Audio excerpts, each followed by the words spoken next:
So hi மக்கள் எல்லாரும் எப்படி இருக்கீங்க? நல்லா இருப்பீங்க நம்புறேன். 25 நாளில் 40,000 எடுக்கணும், சாப்பாடு செலவு பெட்ரோல் செலவுலாம் போக. ஸோ இன்றைக்கி டே 11 வாங்க எவ்வளோ எடுத்துக்கணும்னு பார்க்கலாம். நான் அதுக்கு முன்னாடி பார்த்தீங்கன்னா நம்ம வண்டி வந்து இன்னைக்கு கோலார் பண்ணிடுச்சு. ஸோ செல்ஃப் ஸ்டார்ட் ஒர்க் ஆக மாட்டேன்ருச்சு. ஸோ நிறைய இடத்துல தள்ளி தான் ஸ்டார்ட் பண்ணோம். அதனாலே எனக்கு ஃபுல் இன்சென்டிவ் எடுக்க முடியாமல் போச்சு. 30 ஆர்டர் பார்த்தா 720, 27 ஆர்டர் பார்த்தா 640 சம்திங் 640. ஸோ இன்றைக்கி நம்ம 27 ஆர்டர் தான் முடித்தோம். 28 முடிச்சிட்டோம். இன்னும் 2 தேவை.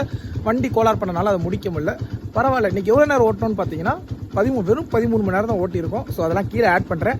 அண்ட் இன்றைக்கி எவ்வளோ எடுத்துக்கோன்னு பார்த்தீங்கன்னா இன்சென்டிவ் சேர்க்காம 1430 ரூபா எடுத்துக்கோம்.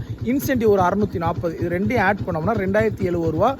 பெட்ரோல் வந்து பார்த்தீங்கன்னா அதில் 400 ரூபா பெட்ரோலுக்கு போயிடுச்சு. சாப்பாடுக்கு வந்து இன்றைக்கி செலவே பண்ணல. இன்றைக்கி நம்ம சாப்பிடவே இல்லை. வண்டி கோளாறு அது ரொம்ப மண்டே வேறு கிறுக்குப்படி இன்றைக்கி சாப்பிடவே இல்லை. வெறும் 95 ரூபா தான் செலவு பண்ணியிருக்கோம். இந்த 95 ரூபா பார்த்தீங்கன்னா 2 ரோஸ் மில்க் 40 ரூபா, 80 ரூபா, ஒரு காஃபி 95 ரூபா முடிஞ்சு. அண்ட் இன்னையோட ப்ராஃபிட் வந்து பார்த்தீங்கன்னா 1575 ரூபா இருக்குது. இந்த 10 நாளில் நம்ம கையில் இருந்தது வந்து பார்த்தீங்கன்னா 13,260.